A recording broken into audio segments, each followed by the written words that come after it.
Қайырлы күн баршаңызға. Бүгін біз қызылшаны микроволновкада пісіреміз. Қызылшамызды алдын ала жуып аламыз. Осылай екі жағынан алып тастап дайындап аламыз. Пакетик алып, кез келген пакет түрі жарайды. Осылай пакетиктерге салып, үстіне азғантай мөлшерде су құямыз. Су құйып алып, пакетигімізді жақсылап ораймыз. Сіздер арнайы пакет қолдансаңыздар болады. Осылай екі жағын бекітіп, зубочисткамен тесіп аламыз. Микроволновкаға салып, 15 минутқа қоямыз.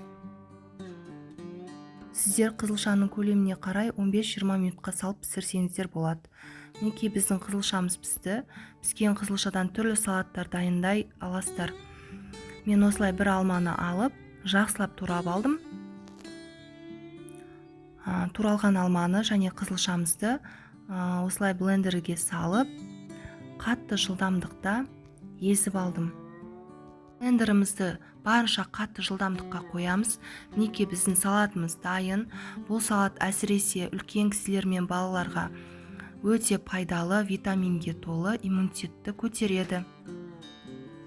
Баршаңызға ас болсын, каналыма тіркеліп кетіңіздер.